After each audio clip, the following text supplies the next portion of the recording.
برادران ملت اسلامی، السلام علیکم ورحمۃ اللہ وبرکاتہ۔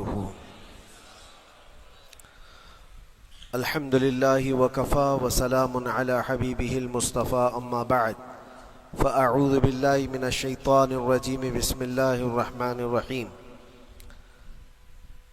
ارأیت من اتخذ الہہ ہواہ افانت تکون علیہ وکیلا ام تحسب ان اکثرهم يسمعون او يعقلون انهم الا كالانعام بل هم اضل سبیلا۔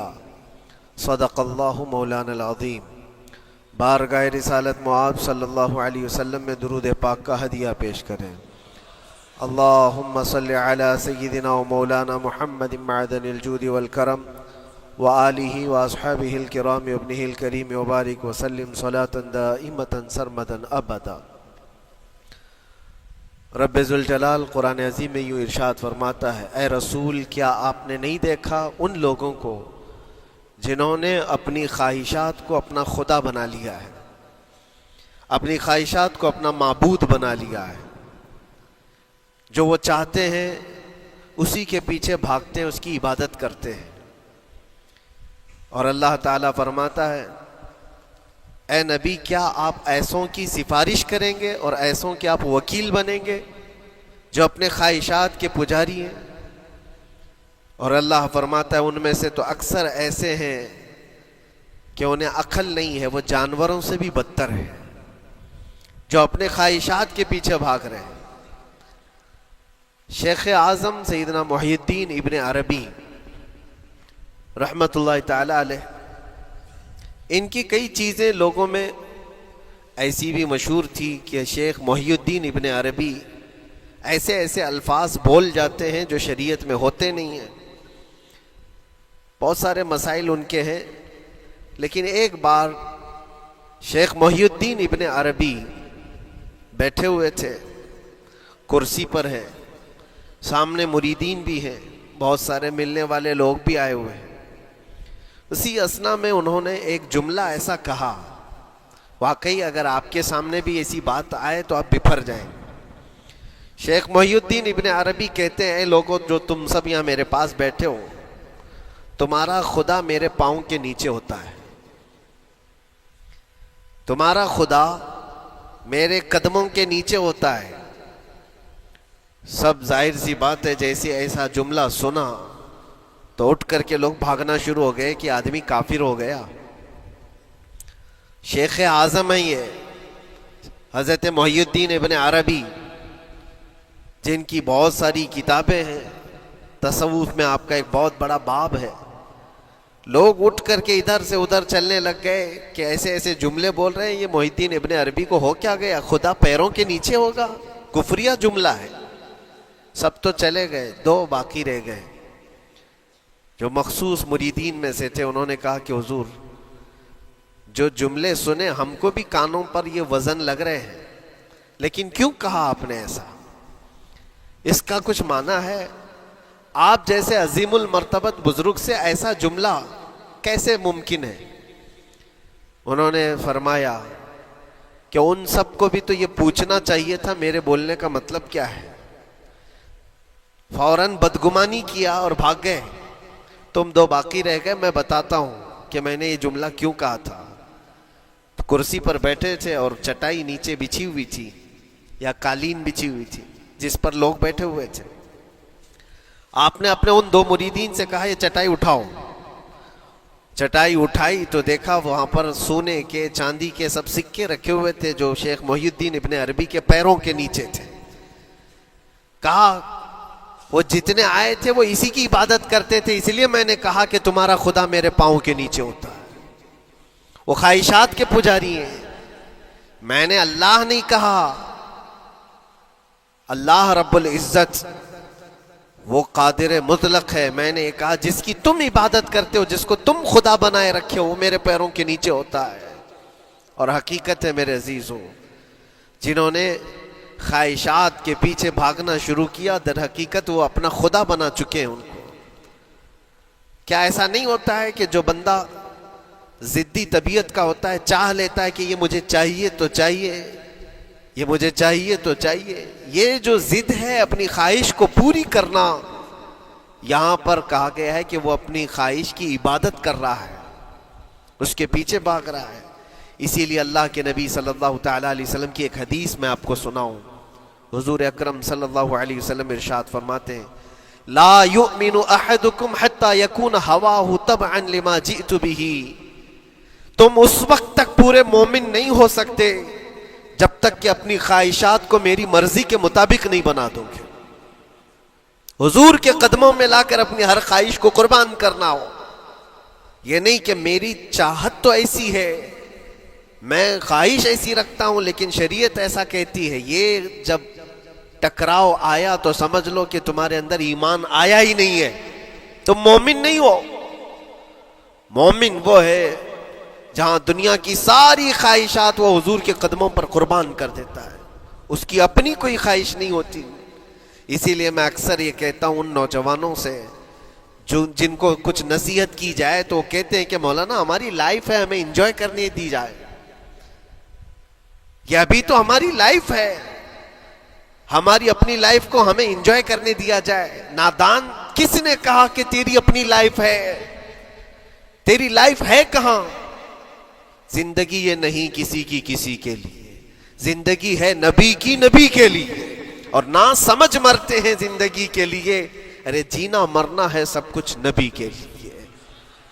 جو خواہشات کو لا کر کے حضور کے قدموں پر رکھ دیتا ہے تو پھر وہ کہتا ہے میرے عزیزوں، وہ پھر آ کر کے یہ کہتا ہے اپنی خواہشات، اپنی طبیعت جہاں سب مر جاتی آدمی کی، اس کی اپنی کچھ نہیں ہوتی، تب اس مومن کی زبان سے یہ نکلتا ہے یا رسول اللہ زمین و زمان تمہارے لیے، مکین و مکان تمہارے لیے، چنین و چنا تمہارے لیے، بنے تو جہاں تمہارے لیے، ہم آئے یہاں تمہارے لیے، اٹھے بھی وہاں حضور کے لیے. اس کا اپنا کچھ نہیں ہوتا. اپنی خواہش ہوگی تو میں کرتا رہے گا، اور جتنی خواہشات کے پیچھے بھاگتا رہے گا دنیا اس کا پیچھا کبھی نہیں چھوڑتی، اور نہ ہی دنیا اس کو کبھی سیراب ہونے دے گی، کبھی پیٹ بھرنے دے گی ہی نہیں. وہ بھوکا ہی رہے گا، وہ پیاسا ہی رہے گا جو دنیا کے پیچھے بھاگتا ہے. ایک مرتبہ سیدنا عبداللہ ابن مسعود رضی اللہ تعالیٰ عنہ غمگین بیٹھے ہوئے تھے، کسی بات کا غم ہوگا. نبی پاک صلی اللہ تعالیٰ علیہ وسلم کا گزر ہو رہا تھا، آپ نے دیکھا، حضرت عبداللہ ابن مسعود سے پوچھا کہ غم کیوں ہے؟ تو آپ خاموش رہے. تو اللہ کے نبی صلی اللہ علیہ وسلم نے ایک جملہ فرمایا جو آج ہم سب کے لیے سبق ہے میرے عزیزوں. فرماتے ہیں لا تکثر ہمک ما یقدر یکن. اپنے غم کو زیادہ مت بڑھا، جتنا لکھا ہے اتنا مل کے رہے گا. وما ترزق یأتک. جتنا اللہ نے رزق لکھا ہے وہ آ کر رہے گا، وہ تیرے پاس آ جائے گا. غم کب بڑھتے ہیں انسانوں کے؟ ہمارے اندر جو ٹینشن جس کو آپ کہہ رہے ہو، فرسٹریشن کہہ رہے ہو، یہ سب چیزیں انسان کی زندگی میں کب آتی ہیں؟ جب یہ اپنی لو اور اپنی خواہشات دنیا سے لگاتا ہے. خالق سے اگر لگاتا ہے تو پھر اس کے غم نہیں بڑھتے، بلکہ غموں کا مداوا ہے. اسی لیے بزرگوں نے فرمایا کہ اگر ٹینشن فری جینا چاہتے ہو تو انسانوں سے امیدیں کم کر لو، اللہ کی ذات سے یقین بڑھا لو، اس کی ذات سے یقین بڑھاؤ. ہم نے دیکھا ہے اپنی زندگی میں جس سے ہم ملتے رہے، جس سے کچھ خواہشیں رکھتے رہے یا جس کے متعلق کچھ امیدیں وابستہ کر رکھی، یہاں امیدیں ٹوٹ جاتی ہیں، پھر انسان کا غم بڑھتا ہے، انسان مغموم ہو جاتا ہے. اللہ کی ذات سے جو وابستہ ہوا اور وہاں جو آس لگایا وہ ہر دن بشاشت کے ساتھ جیتا ہے، یقین کے ساتھ جیتا ہے. اسی لیے میرے عزیزوں، یہاں جس نے بھی اپنے خواہشات کو دنیا کے ساتھ لگایا ہے اسے کم کرنا ہے. لا تکثر ہمک ما یقدر یکن. اللہ کے نبی فرماتے ہیں اپنے غموں کو زیادہ مت کر، جتنا لکھا ہے اتنا تجھے مل کر رہے گا.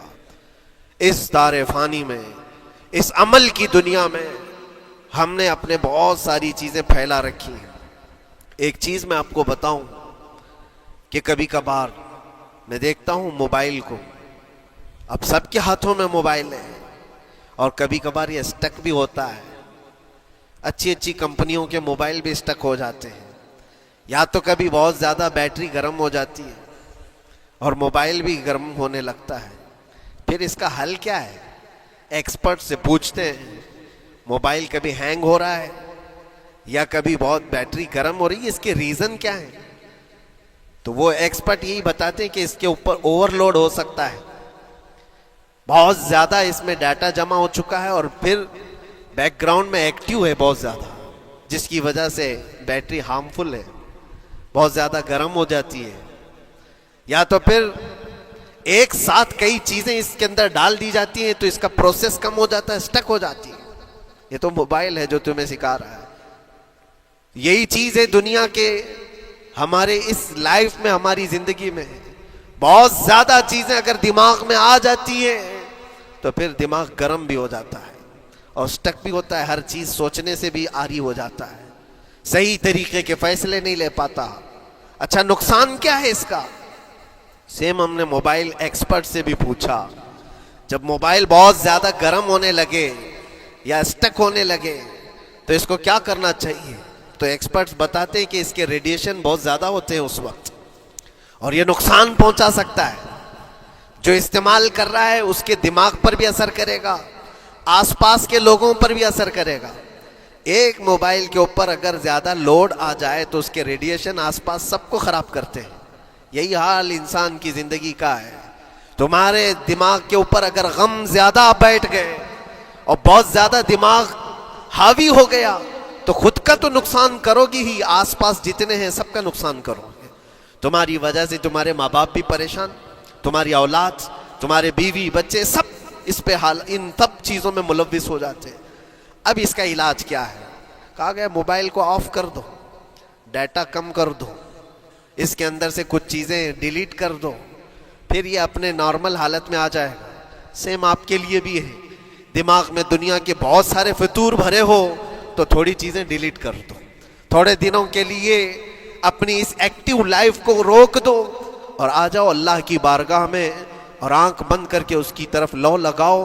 اس لیے کہ ہماری بیٹری جو چارج ہوگی وہ خالق کائنات سے ہی ہوگی, بنانے والا ہی بہتر جانتا ہے اس کی زندگی کس چیز سے چلتی ہے. اور اسی لیے کہا ہے, امام غزالی رحمۃ اللہ تعالی علیہ فرماتے ہیں جو بندہ اللہ کے ذکر سے کئی دن تک غافل ہوتا ہے تو مردہ لاش ہے جو چل رہا ہے, بازاروں میں جو چل پھر رہا ہے, ذکر الہی نہیں کرتا تو اس کی روح ختم ہونے کے قریب آئی ہے, یہ زندہ لاش ہے. یہاں زمانے ہو گئے, مہینوں بیت گئے, برسوں ہو جاتے ہیں, کتنے دن ایسے ہیں آپ نے اللہ کے ذکر کے لیے الگ سے وقت نکالا ہو؟ کہاں ہے وقت؟ نماز بھی ایسے پڑھ کر کے بھاگ جاتے ہیں جیسے لگتا ہے کہ کوئی چیز ہمارے اوپر سوار تھی, جلدی سے ہٹا دی اور بھاگ گیا. نہیں میرے عزیزوں, ہماری روح جب بیمار ہوتی ہے, ہماری روح کو جب بھوک لگتی ہے تو اللہ کے ذکر سے اس کا علاج بھی ہوتا ہے اور اس کو رزق بھی ملتا ہے. لیکن ہم رزق دیتے ہی نہیں. کبھی آپ نے دیکھا ہماری باڈی کو, صبح ناشتہ نہ کرو, دوپہر میں کھانا نہ کھاؤ تو شام تک ہمارا جسم ہچکولے لینے لگتا ہے, چکر آنے لگ جاتے ہیں. کیوں؟ جسم 2 وقت کے کھانے کو چھوڑنا برداشت نہیں کر پاتا, کمزوری آ جاتی ہے. جسم کو بھوک لگتی ہے, ہمیں کھانا دینا اسے ضروری ہے. اسی طرح اللہ نے ہماری جو روح بنایا ہے, روح کو بھی رزق کی ضرورت ہے. اور روح کا رزق کیا ہے؟ روح کا کھانا پینا کیا ہے؟ کاجو بادام میوے پستے کھا کر کے روح کو طاقتور نہیں بنا سکتے. فرمایا گیا روح کی غذا اللہ کا ذکر ہے. جب بندہ اللہ کا ذکر کرتا ہے تو اس کی روح کو طاقت ملتی ہے اور روح کمزور نہیں رہتی, طاقتور بن جاتی ہے. عزیزان گرامی وقار, پھر میں خلاصتاً یہ بات کہوں گا کہ ہم نے دنیا میں اتنی ساری چیزیں پھیلا لی ہیں, اتنے سارے, جس کی وجہ سے غموں کا بوجھ ہمارے دماغ پر طاری ہے. اور ایک وقت وہ آئے گا جب ساری چیزیں چھوڑ کر کے فوراً بھاگنا پڑے گا, نکلنا پڑے گا. کچھ لوگوں کے متعلق کہا گیا ہے کہ روح نکلنے کے وقت اس کو بہت تکلیف ہوتی ہے, سب کے لیے نہیں. کچھ ایسے لوگ ہیں جن کے روح نکلنے کے وقت درد زیادہ ہوتا ہے, تکلیف زیادہ ہوتی ہے مرنے کے وقت. پوچھا گیا کیوں؟ کہا کہ یہ روح جو ہے اس کی ساری بنائی ہوئی چیزوں میں اٹکی ہوئی ہے, اس کی اولاد میں بھی ہے, اس کے مال میں بھی لگی ہوئی ہے, اس کے گھر میں بھی لگی ہوئی ہے، اس کے جائیداد میں بھی لگی ہوئی ہے۔ روح جب نکل رہی ہوتی ہے ان سب چیزوں سے بھی نکل رہی ہے، جہاں جہاں اس کی خواہشات لگی ہوئی تھی سب جگہ سے کھینچا جا رہا ہے، تو درد بڑھتا چلا جاتا ہے، تکلیف بڑھتی چلی جاتی ہے، اور پھر وہ جب دیکھ رہا ہوتا ہے خالی ہاتھ جا رہا ہو، تکلیف زیادہ ہوتی ہے۔ اسی لیے میرے عزیز و اللہ کے نبی صلی اللہ تعالیٰ علیہ وسلم کا جب آخری وقت آیا، آپ کے وصال کا وقت آیا، حضور نے اپنی بیویوں کو بلایا، ازواج مطہرات کو بلایا اور پوچھا کہ کس کے پاس کتنا سونا ہے، کتنا زیور ہے۔ ازواج مطہرات نے کہا میرے پاس اتنا ہے، ان کے پاس اتنا ہے، سب نے اپنے چاندی سونے کے زیورات لا کر پیش کر دیا۔ حضور پاک صلی اللہ علیہ وسلم نے فرمایا اے میری بیویوں، اے میری ازواج، اگر تم چاہو تو یہ سب اللہ کی راہ میں خیرات کر دو، اللہ کی راہ میں اس کو وقف کر دو، خیرات کر دو۔ بیویوں نے پوچھا یا رسول اللہ صلی اللہ علیہ وسلم، کیا آج سے سونا چاندی پہننا حرام ہو گیا ہے؟ کیا ہمارے لیے ناجائز ہو گیا ہے؟ نبی پاک صلی اللہ علیہ وسلم نے فرمایا نہیں، زینت تو تمہارے ہی لیے ہے، سونا اور چاندی تمہارے لیے ہے، حرام نہیں ہے، ناجائز نہیں ہے، لیکن میں دیکھ رہا ہوں میری زندگی کا آخری وقت آ گیا، میں رب ذوالجلال کی بارگاہ میں جانے والا ہوں، میں یہ چاہتا ہوں کہ اس حال میں دنیا سے جاؤں کہ میرے گھر میں سونا چاندی کا کوئی ٹکڑا پڑا ہوا نہ ہو اور اللہ کی بارگاہ میں فقیر اٹھایا جاؤ۔ یہ نبی پاک صلی اللہ تعالیٰ علیہ وسلم کی خواہش ہے کہ میں اللہ کی بارگاہ میں اس حال میں جاؤں کہ میرے گھر میں کوئی چیز رکھی ہوئی نہ ہو، سونا اور چاندی، مال و دولت۔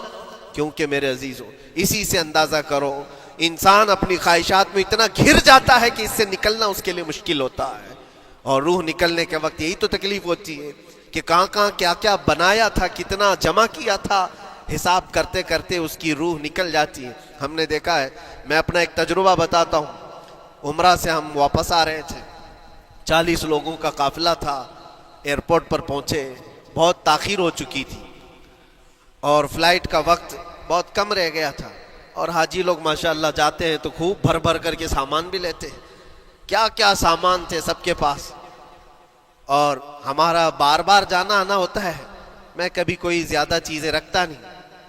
ہم تو آگے نکلے، گروپ پورا تھا اور سارے لوگ سامان لے کر کھڑے تھے، وقت گزرتا گیا، فلائٹ جہاں چیک ان ہو رہا تھا سامان، انہوں نے کہا کہ 25 کلو سے زیادہ کا الاؤڈ نہیں ہے، اور یہاں 40 کلو لے کر بیٹھے ہوئے تھے، میرا تو تھوڑا سا لے لے، تیرا تو تھوڑا سا لے لے، ایک دوسرے کو پیش کر رہے ہیں۔ 3-4 لوگوں نے تو مجھے پکڑایا کہ آپ کے پاس سامان کم ہے مفتی صاحب، آپ تھوڑا سا ہمارا لے لو، جس کا لے سکتے تھے لے لیا۔ پھر اس کے بعد 1 گھنٹے سے کم ٹائم بچا تھا، انہوں نے کاؤنٹر کلوز کر دیا۔ میں نے دیکھا 20 سے 25 حاجی ایسے ہیں جن کا سامان بکھرا ہوا ہے، اور کیا لے جا سکتے ہیں ہاتھ میں، وہ بھی 7 کلو 8 کلو اتنا ہی تھا۔ ان کی خواہشات میں دیکھ رہا تھا، کوئی مسلح اٹھاتا ہے، کوئی کھجور اٹھاتا ہے، کوئی کہتا ہے نہیں میرے بچوں کے لیے کھلونے لیا تھا اس کو لے لیتا ہوں، وہ لے لو تو مسلح چھوڑنا پڑتا ہے، یہ لے لو تو کھجور چھوڑنا پڑ جاتا ہے۔ کسی نہ کسی طرح سے وہ لوگ آخری وقت 2-4 چیزیں لے کر کے نکل رہے تھے، اور بکھرا ہوا پورا سامان ایئرپورٹ پر ایسی موجود تھا، 1-2 کلو نہیں، کتنے کلو کا سامان چھوڑ کر کے یوں ہی آنا پڑا۔ یا تو پھر فلائٹ کے سفر پہ جاؤ یا سامان میں لگے رہو، 2 ہی آپشن تھے، اور کون وہ چھوٹے سامان کے لیے اپنا سفر ملتوی کرتا۔ واپس آئے، حسرت بھری نگاہوں سے دیکھتے رہے اپنے سامان کو، اور پھر اندر آ کر جب بیٹھے میرے ذہن میں یہ بات گونجنے لگی، یہی حالت ہوتی ہوگی جب انسان دنیا سے جا رہا ہوتا ہے، جب یہاں سے رخصتی کا وقت آتا ہے اور ملک الموت سر پر آ کر کھڑا ہو جاتا ہے، روح نکلنے کے لیے بھی تھوڑا سا وقت باقی ہے، بس منٹوں میں بھی نہیں رہ گیا۔ جب اس کو نظر آتا ہے، اب یہ سوچتا ہے اتنی نمازیں باقی رہ گئی، اتنی زکوٰۃ بھی رہ گئی، حج بھی تھا، اور بھی کچھ چیزیں کسی کے دینے کے باقی تھے، قرضے بھی تھے، کس چیز کی نصیحت کروں، کس چیز کی وصیت کروں؟ فلاں جگہ ایک گھر خرید کر کے اس کے ڈاکیومنٹ تو وہاں رکھا تھا، بیٹے کو بھی نہیں بتایا، بیٹی کو بھی نہیں بتایا، پتہ نہیں کس کے ہاتھ لگ جائے گا۔ یہ خواہشات گھومتی رہتی ہیں، وہ کسی کو بتا بھی نہیں پاتا، ادھر ملک الموت روح نکال کر نکل پڑتی۔ یہ انسان کی شارٹ لائف ہے، مختصر سی زندگی ہے، جہاں یہ خواہشات دھری کی دھری رہ جاتی ہیں۔ اسی لیے شیخ سعدی نے بہت اچھی بات فرمائی، ایک بادشاہ نے اعلان کیا تھا اپنے وزیروں میں سے ایک کو، اس سے بہت خوش ہوا اور کہا جا آج تجھے میں اتنی جائیداد دوں گا، اتنی زمین، اتنی پراپرٹی دوں گا، جتنا تو اپنے ہاتھ میں ایک لکڑی لے کر گھیر دے گا، جتنی زمین تو گھیرے گا اتنی تیرے نام لکھ دوں گا، لیکن اس کے لیے ایک شرط ہے، صبح یہ لکڑی لے کر تو راؤنڈ مارنا اور اتنا گول سرکل بنانا سورج ڈوبنے سے پہلے تک، جتنی زمین گھیر لے گا وہ پوری تیرے نام پر۔ اس نے سوچا کہ اتنی بڑی زمین میں گھیر سکتا ہوں ایک پورے دن۔ میاں ممبئی والے اچھی طرح جانتے ہیں 4x4 کی جگہ مل جائے تو یہاں کتنی بڑی غنیمت ہوتی، اور اس بندے کو بادشاہ نے کہا لکڑی ہاتھ میں لے لے اور لکیر کھینچ، شام ہونے سے پہلے جتنا کرے گا پورا تیرے نام پر۔ وہ نکلا اور جب لکیر کھینچتے جب چلنے لگا، پیچھے مڑ کے دیکھتا تھا بہت لمبی ہو گئی ہے، اتنی زمین میرے نام پر ہونے والی ہے۔ دوپہر ہو گئی، وہ واپس آنا نہیں چاہ رہا ہے، واپس آ کر کے سرکل پہ ختم تو کرنا ہے جہاں سے شروع کیا تھا۔ سوچتا اور تھوڑا کرتے کرتے وہ اثر ہو گئی اس کی۔ اب اس کو لگا کہ واپس پلٹنا چاہیے، کئی کلومیٹر ہو گئے تھے، اتنے کلومیٹر کی زمین اب وہ اپنے نام پر کروانے والا تھا، لیکن جب واپس پلٹنے کا وقت آیا سانس پھولنے لگ گئی، کیونکہ صبح سے چل رہا ہے، کھایا بھی نہیں ہے، پیا بھی نہیں ہے، جس چیز کو جمع کرنے کے لیے دوڑتا رہا۔ اب سورج پیلا پڑ گیا، ڈوبنا کے وقت قریب آنے لگا تو اب بھاگنا شروع کیا۔ بادشاہ اور اس کے وزیر انتظار کر رہے تھے کہ یہ لوٹے گا بھی۔ اب دیکھا بڑی دور سے یہ دوڑتا آ رہا ہے، اپنی لکڑی کو لکیر زمین پر کھینچتے ہوئے کہ جلد سے جلد اپنے اس پوائنٹ پر پہنچ جاؤں جہاں سے شروع کیا تھا۔ سانس پھولنے لگ گئی، دوڑتے ہانپنے لگ گیا۔ سورج ڈوبنے کے قریب آ گیا، آخری کرنیں باقی تھی اور اس کا پوائنٹ بھی قریب آ گیا تھا۔ دوڑتے کسی طرح سورج غروب ہونے سے پہلے پہنچ گیا وہاں پر، لیکن کثرت سے بھاگنے کی وجہ سے ٹھوکر کھا کر کے گر گیا اور اپنے اس پوائنٹ پر لکڑی لا کر کے جمع کر دیا۔ بہت بڑا سرکل، بہت بڑی لکیر کھینچا تھا، لیکن ایسا گرا کہ دوبارہ اٹھ نہیں سکا۔ جب سپاہی اٹھانے کو آئے تو اس کی موت ہو چکی تھی، اس کی روح نکل چکی تھی، اتنا دوڑا تھا اس کی روح نکل گئی۔ بادشاہ نے کہا اس نے صبح سے لے کر شام تک اپنے نام جائیداد کرنے کے لیے اتنی دوڑ لگائی، بہت لمبی لکیر کھینچا، اتنی بڑی پراپرٹیز کے نام پر ہوتی، لیکن عقل مند دانشور تھا بادشاہ۔ اس نے کہا جہاں یہ گرا ہے وہیں اس کو دفن کرو، اور اس کے بعد اس کی قبر پر لکھا گیا تھا کہ اس کو ضرورت اتنے 2 گز زمین کی تھی، دوڑتا کتنا لمبا رہا، صبح سے شام تک اتنی لمبی لکیر کھینچ لیا، لیکن سونے کے لیے اس کو جو جگہ چاہیے تھی وہ بس اتنی ہی سی تھی، وہ 6 فٹ کی جگہ۔ عزیزان گرامی، یہ ایک زندگی کے کسی کا حادثہ ہو سکتا ہے، لیکن میں نے دیکھا ہے کہ تقریباً سب کی لائف میں یہی ہے۔ ہم اپنی خواہشات کے پیچھے اتنی تیز دوڑتے رہتے ہیں، لیکن جس چیز کی ہمیں ضرورت ہے اس کی طرف ایک بار بھی نظر نہیں کرتے۔ کون سی چیز ہے جس کی ہمیں ضرورت ہے؟ وہ ہمیشہ کی زندگی آخرت کے لیے جو چیز چاہیے وہ اللہ کا ذکر ہے، وہ رب ذوالجلال کی ذات پر یقین اور توکل ہے۔ آج اللہ نے صحت و سلامتی کے ساتھ زندگی دی ہے تو وقت نکالو اور بارگاہ رب العزت میں آ جاؤ۔ میرے عزیزوں، آخری بات عرض کرتا ہوں، خواہشات جہاں ختم ہونی چاہیے وہ کیسی ہے؟ اللہ کے نبی صلی اللہ تعالیٰ علیہ وسلم مجلس میں بیٹھے، ایک صحابی کا مسئلہ ایسا تھا کہ وہ صبح جلدی دوڑ کر کے چلے جاتے تھے۔ صحابہ نے ان کی شکایت کی کہ یہ فجر میں اتنی جلدی چلے جاتے ہیں کہ کسی سے ملتے ہی نہیں۔ حضور نے پوچھا کہ وجہ کیا ہے؟ ان سے پوچھا گیا تو انہوں نے کہا یا رسول اللہ صلی اللہ علیہ وسلم، میرا گھر ایک یہودی کے گھر سے لگا ہوا ہے، اور یہودی کے گھر پہ ایک کھجور کا درخت ہے جس کی شاخیں میری آنگن میں بھی آتی ہیں، اور پکی کھجوریں صبح صبح میرے آنگن میں گر جاتی ہیں۔ میں اس لیے جلدی دوڑ کر کے جاتا ہوں، میرے بچے اٹھنے سے پہلے وہ کھجوریں جمع کر کے میں اس یہودی کو دے دوں کہ کہیں انجانے میں میرا کوئی بچہ وہ کھجور کھا نہ لے، ہمارے لیے وہ حلال نہیں ہے۔ یہ صحابی رسول کا عمل تھا۔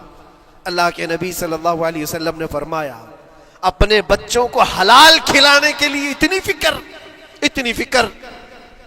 عزیزان گرامی وقار، اب سنیے، یہ تو حالات ایسے ہو گئے یہاں بڑے بڑے درخت ہی نگل گئے, کھجور تو چھوڑے, ڈکار بھی نہیں. حرام چیزوں کے اوپر تو کئی لوگوں کی زندگی آباد.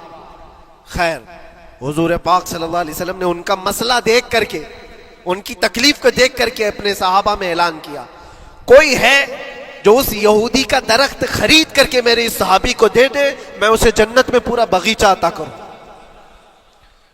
جنت میں پورا باغ اسے عطا کروں.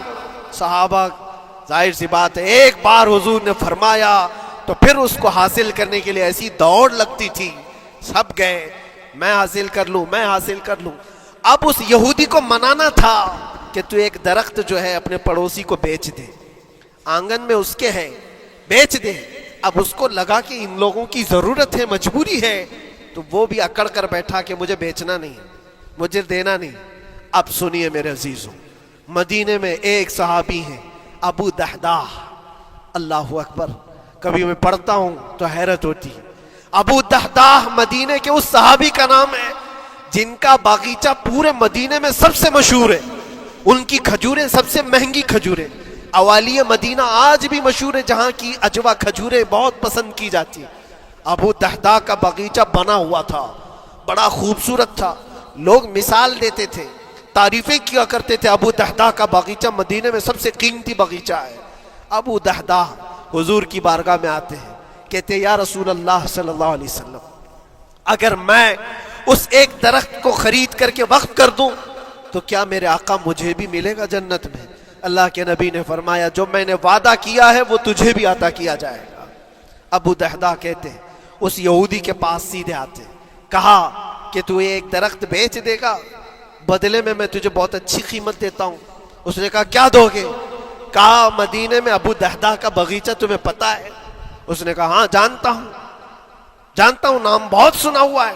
کہا وہ پورا باغیچہ اس ایک درخت کے بدلے دے دیا جائے گا, ایک درخت کے بدلے دے دیا جائے گا.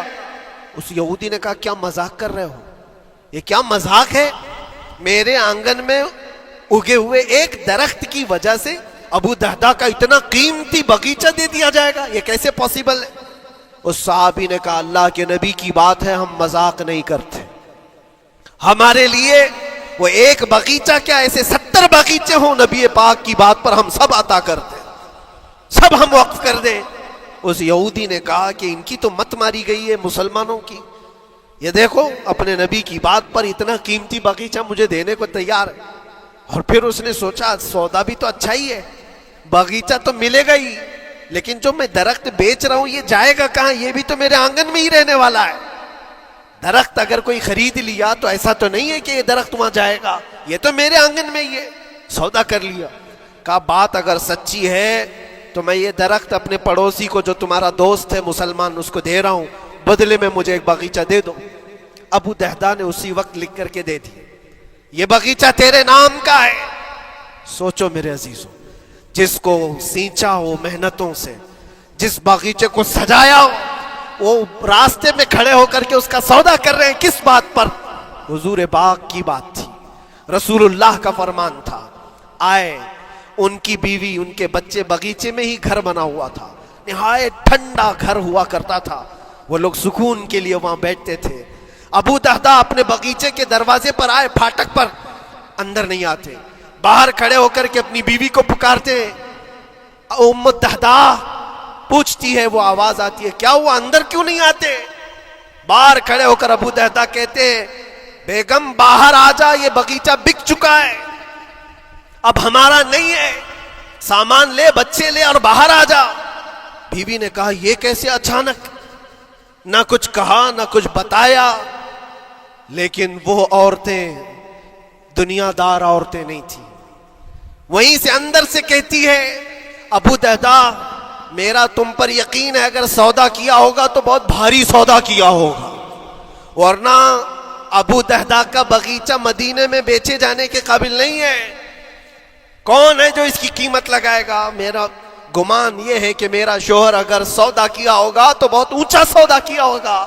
ابو دحداح نے کہا میری رفیق حیات باہر تو آ جا, میں تجھے بتاؤں کون سا سودا کیا ہے, باہر آ جا.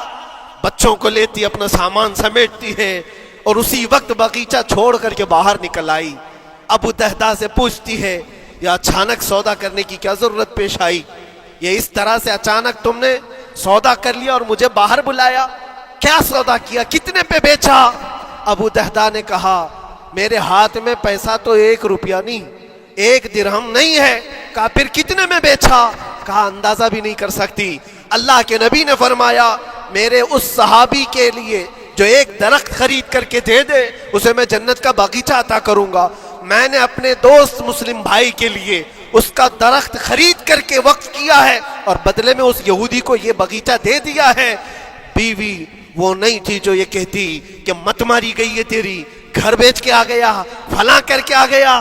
وہ دنیا دار عورت نہیں تھی، ہاتھ اٹھاتی ہے اور سر پر رکھتی ہے اور کہتی ہے ابو دہدا مجھے تمہارے بارے میں یہی یقین تھا، قسم رب ذوالجلال کی اگر وہ یہودی اس باغیچے پر نہیں مانتا تو ہمارے پاس اور جو کچھ تھا سب دے کر کے ہم نبی پاک کی بات پر عمل کر لیتے۔ حضور کی بات تھی، وہ یقین تھا، دنیا دے دیا، خواہشات قربان کر دیا قدم مصطفیٰ پر۔ اسی لیے اقبال نے کہا ہے کہ جو کچھ بھی ہمارے پاس ہے وہ نام مصطفیٰ سے ہے۔ آبرو ماز نام مصطفیٰ، ہم سب کی عزت و آبرو مصطفیٰ کے نام سے ہے۔ وہاں اپنی خواہشات قربان کر دو، ختم کر دو، اپنے اندر کی جتنی چیزیں ہیں حضور نے فرمایا تو اس کے بعد اپنی طبیعت نہیں، اپنی خواہش نہیں۔ تم اپنے گھر پر سوچتے بیٹھے رہو گے کہ میرا گھر کیسے، میری بیوی کیا بول رہی ہے، میرا باپ کیا بول رہا ہے، میری ماں کیا بول رہی ہے؟ نہیں، وہ صحابہ کی زندگی یہ تھی، دنیا کیا بول رہی ہے اس سے ہمیں مطلب نہیں، میرے مصطفیٰ کیا فرما رہے ہیں۔ اپنی خواہشات وہاں پر۔ حضرت انس بن نزیر ایک صحابی ہیں، وہ حضور صلی اللہ تعالیٰ علیہ وسلم کے بڑے رازدار صحابی تھے، حضور ان کے گھر پر موجود ہیں۔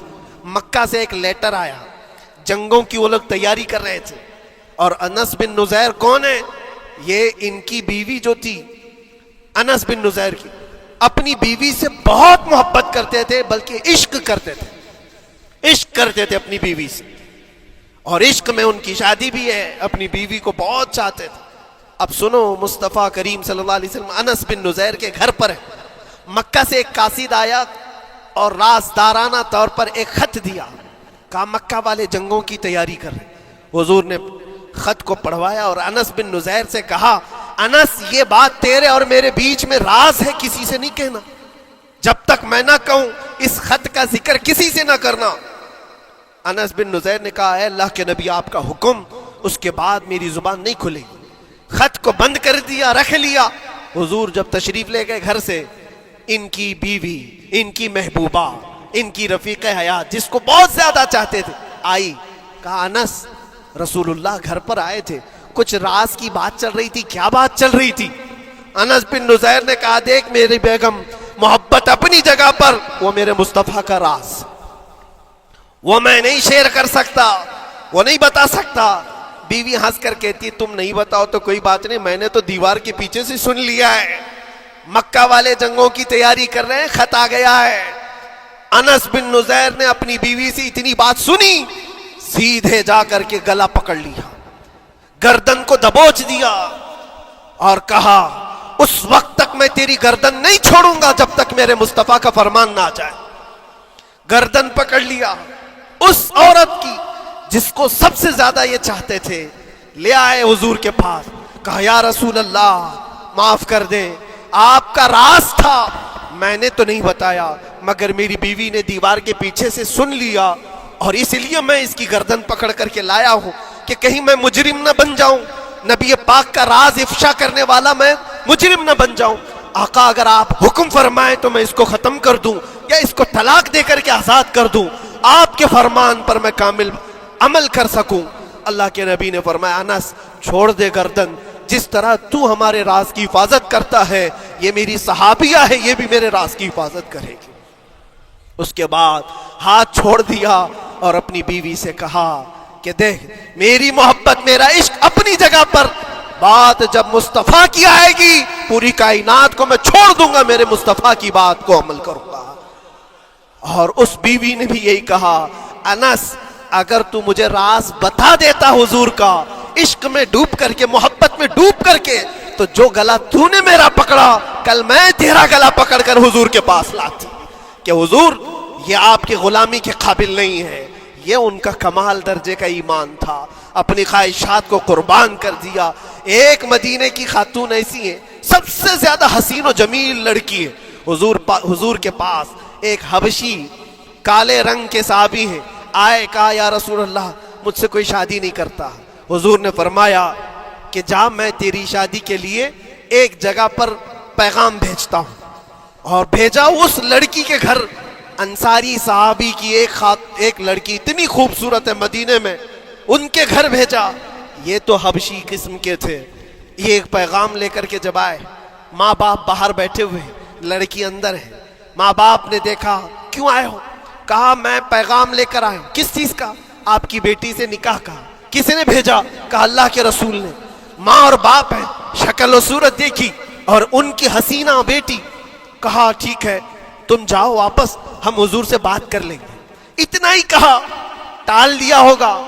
وہ صحابی جو آئے تھے کالے رنگ کے، انہوں نے کہا یہ تو روز کی بات تھی، ہر جگہ ریجیکٹ ہوتا ہی تھا، میرے لیے تعجب کی بات نہیں تھی، میں تو واپس آیا حضور کے پاس۔ ہوا گھر میں کیا، اندر جوان لڑکی جو گھر میں موجود تھی باہر آئی، کہا ماں باپ سے پوچھتی ہے کہ اماں کون آیا تھا؟ کہا ایک نوجوان نکاح کا پیغام لے کر کے۔ اس خاتون نے کہا، لڑکی نے کہا آپ نے کیا کہا؟ کہا ہم بعد میں بات کر لیں گے۔ کہا آپ کو اندازہ نہیں آپ نے کتنی بڑی خطا کی ہے، اللہ کے نبی کا فرمان آیا تھا اور آپ نے ٹال دیا، میں تیار ہوں اس کے ساتھ نکاح کرنے کے لیے، نبی پاک کا حکم ہے۔ ماں باپ نے کہا بیٹا تو نے دیکھا ہے، بیٹا تو نے دیکھا جو پیغام لے کر کے آیا تھا وہ تیری میچنگ کا ہے یا نہیں، تو نے دیکھا؟ اس نوجوان نے کہا، اس لڑکی نے کہا میں نے پیغام لے کر آنے والے کو تو نہیں دیکھا، آمینہ کے لال کو تو دیکھا ہے، جس نے پیغام بھیجا ہے اس کو دیکھا ہے، اس کے حکم کے بعد پھر کسی کو دیکھنا بنتا ہی نہیں ہے۔ وہ دونوں ماں باپ دوڑتے ہوئے حضور کے پاس آئے، اور وہ صحابی ابھی بتا ہی رہے تھے کہ میں ریجیکٹ ہو کر کے آیا ہوں، تبھی ماں باپ بھی دوڑ کر کے آئے، کہا یا رسول اللہ خطا ہو گئی، ہم نے تاخیر کی آپ کے حکم میں، اے اللہ کے نبی ہم راضی ہیں، اپنی بیٹی کا نکاح انہی کے ساتھ کریں گے جن کا پیغام آپ نے بھیجا ہے۔ کیا اپنی خواہشات کو حضور کے قدموں میں لا کر قربان نہیں کیا؟ لیکن نکاح ہوا بھی، وہ نوجوان عبداللہ اسود نکاح کا ہے، حضور نے نکاح کروا دیا مسجد نبوی، اور حضرت عثمان سے کہا کہ ان کو کچھ پیسہ دے دو، مال دے دو، شادی کا سامان تو خرید لے، جہیز لے لے، اپنا گھر سجا لے۔ ان کو صحابہ نے پیسے دیے، غریب تھے، میں بازار میں جا کر اپنی شادی کا سامان خرید رہے تھے، شام کے وقت اعلان ہو گیا مشرکین مکہ نے مدینے پر حملہ کیا ہے، اللہ کے نبی جہاد میں نکل رہے ہیں۔ یہ عبداللہ اسود جن کا نکاح مسجد میں ہوا اور رات کو سہاگ رات آج تھی، آج اپنے گھر دلہن لانے والے تھے، جو گھر سجانے کے لیے سامان خریدنا تھا جا کر کے گھوڑا خرید رہے، تلوار خرید رہے، اور اس کے بعد جنگ میں استعمال ہونے والا سامان خرید رہے، سب پیسے خرچہ کر دیے جنگ کے استعمال کے، زیرہ خرید لی، وہ ٹوپی خرید لی لوہے کی، سب خرید کر کے سیدھے میدان جنگ میں آ گئے۔ صحابہ بھی پہچان نہیں رہے تھے، صحابہ بھی نہیں پہچان رہے تھے، وہ غریب صحابی کبھی گھوڑے پر نہیں بیٹھے، لیکن شادی کا پورا پیسہ یہ جنگ کے سامان میں لگا دیا۔ اور جب جنگ شروع ہوئی احد کی، میدان جنگ میں جب صحابہ لڑ رہے تھے، حضور پاک پوچھتے ہیں اپنے صحابہ سے، یہ ایک جوان ہے جو پورا چہرہ ڈھکا ہوا ہے، گھوڑے پر بیٹھا ہے، جوان مردی کے ساتھ لڑ رہا ہے، اے میرے صحابہ جانتے ہو کون ہے یہ؟